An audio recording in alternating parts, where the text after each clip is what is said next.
we have converted into a for-profit and named it Eco Karga Handicraft Marketing Private Limited. The basic thing that we started, like the Bhagalpur is famous for its Tasar silk. Tasar silk is one of kind of silk which is produced in this part of India, and it's handmade. The fabric is coarse but very well loved across the world. Bhagalpur was known as the Manchester of like India in this region also. But over the last 2 decades, the business has gone into decline due to various reasons, the social reasons, economic reasons also.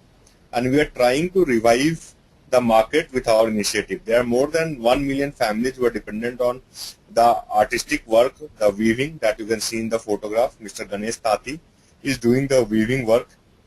So we started working in the Lodipur village of Bhagalpur, from where the initiative started.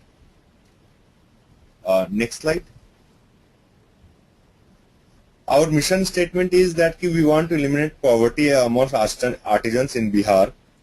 The basic idea is that most of the artisans earn around 50 to 100 rupees a day, that is around $1 to $2 a day. And they don't get work for whole year, they get work for 3 to 6 months maximum. So most of them, the artisans, live in abject poverty in this region of Bihar. Next slide. The basic idea is that we provide low cost services to the weavers as well as to provide services to buyers also. Like the thing is that there are many retail chains, export houses who want to access the products made in Bhagalpur but are not able to access due to lot of middlemen in the trade actually.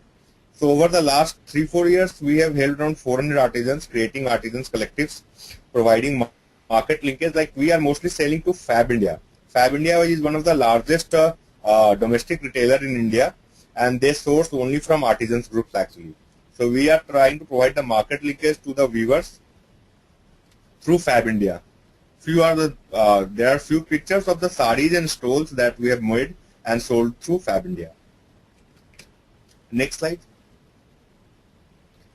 Basically, the idea is that we'll be opening service centers in artisans districts actually. There are many districts in Bihar where various kind of handicraft related production goes on. The service center will promote artisans collectives. The artisans will be organized in group of 20 to 50 artisans and maybe organized in the form of trust or self-help group. Self-help group is a group of 10 to 20 individuals which come together for purpose of business or self-help actually. With the service center providing them the services of design development, they will be helping them in reskilling and the market linkages. The credit linkage part is very important. The service center will be helping the weavers and artisans to get access to the bank loans. We will be having the raw material bank also. The raw material bank will provide yarn to the weavers or the raw material that is required for the artisans actually. And the social security coverage will be provided by the service center. That we mean by that pension services. There are government pension schemes that we deposit around 100 rupees per month, that is $2 a month, and you get a matching contribution by the government. Next slide. You are seeing the Bihar map actually. So the basic idea is that in India there are 13 million artisans with a domestic export of 10 billion and domestic market size of $10 billion and export market of $3 billion. And this is increasing over last many years. The market is around $500 million and the total artisans in Bihar is around 2 million artisans. In Bihar, we will be targeting around 0.3 million weaving artisans in the initial stages of this company. The map, you say there are 4 clusters actually. All these 4 clusters are artisans related. Like right now we are present in the southeast, Bhagalpur districts of the Bihar, which is famous for textile, Tasar silk textile. The north Bihar is famous for Madhubani paintings, again a world-renowned artisan craft. Patna is famous for its Patna clam painting and Sujni art, and Gaya is famous for its art, carpet and stone craft work. So slowly over the next decade, we will be moving into various artisan clusters of Bihar and trying to replicate the model that right now we are doing at Bhagalpur and Baka. Next slide. What are the market environments and enablers basically? They are the availability of large number of artisans. Basically the number of artisans are more and the demand is less. So the market cannot support the production that is made by millions of artisans in Bihar and India. There is a wide variety of product and the market growth is growing around 15% per annum over the last decade. So these are few of the enabling factors that are helping us in growing the initiative. The obstacle is basically that the weavers or artisans are resistant to change actually, because the fashion trends are changing very rapidly and the artisans are not able to evolve as per the market demands. The second thing is that to enable the change, you need qualified human resources like designers and textile technologists who should work at the artisan village location, because the thing is that in India the like web-based support has not worked much. So the thing is that there is crunch at the grassroots level of the technically qualified staff who can enable the artisans to change as per the market needs and trend. Then the third problem is that the artisans collectives. There are a lot of artisan collectives which exist on paper.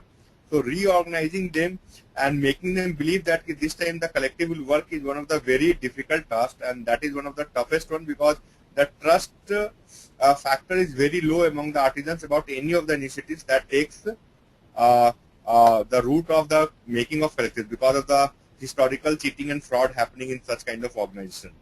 And because the number of artisans are more, the production is more, and the market cannot support, the artisans are leaving their craft. So only thing is that unless we increase the market size, the artisans number will go on declining. As we are seeing over the last 2 decades, the number of artisans are coming down rapidly. The next generation is not taking up the work. Next slide.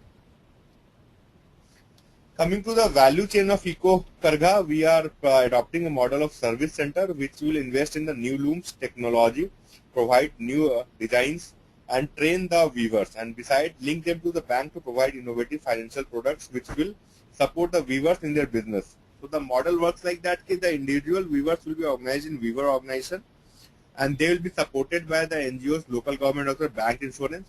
Eco Karga Service Center will market their products through domestic retail chains, export houses and small boutiques, and the end consumers will receive the product actually. And the supplier and raw materials will also be connected by the Eco Karga Center to the weavers. So it's basically the Eco Karga Service Center is in the middle. It connects the individual weavers to the marketers. Next slide.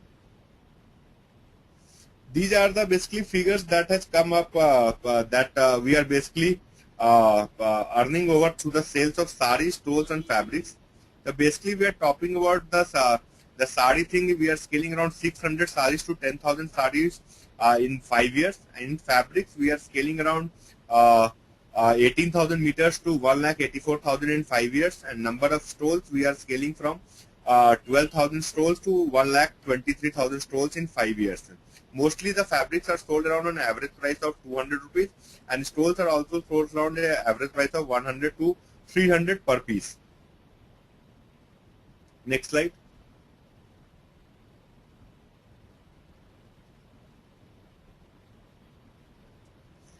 You can see that mostly the business is like the operating cycle of the business is 90 to 105 days.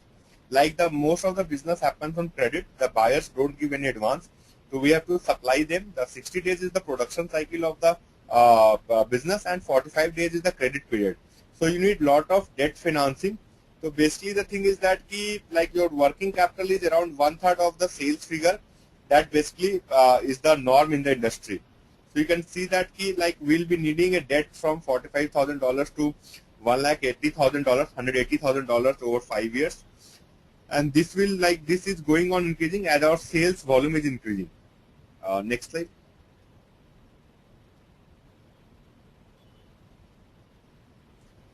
In this slide, basically, I'm trying to show you the cost percentage. Like basically the most of the cost is production cost. That includes the yarn cost. Yarn cost is the major cost of the cost of production. Then the weaver's cost is one of the major cost of production, and in our case, the weaver payment is very high. The 17% is moving from 17 to 27%. The industry standard is 12%, but because since our stress is to improve the income of the weavers, we are paying more than 5% than the industry, and that means a huge cut in the profit. The salary cost initially is high, but it is going down to 7% in 5 years. And as you say that the cost of production as a percentage of revenue is coming down from 120%, 28% to 91%. So the net margin of the business basically we are able to get around in 5 years is 8%. Next slide.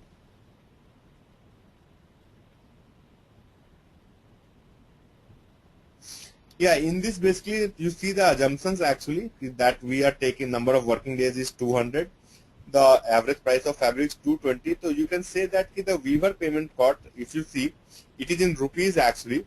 It is moving from what you say is around $600 to around $1,200 in 5 years.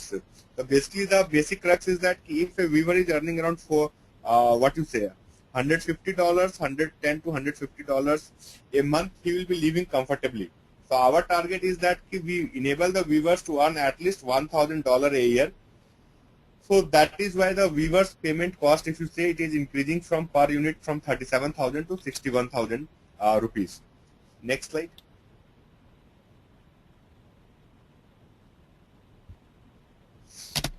As you are seeing that the income drivers is mostly the sales of the product, and the basically few of the incomes we are like earning from the registration of the weavers, getting commission from the banks, etc., to providing financial services to the weavers. And the expense driver is mostly the HR cost and the raw material cost. These two are the major expense driver for maintaining the business.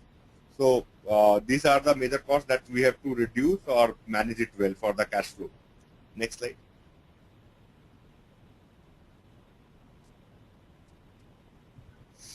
The team basically, right now we have a team.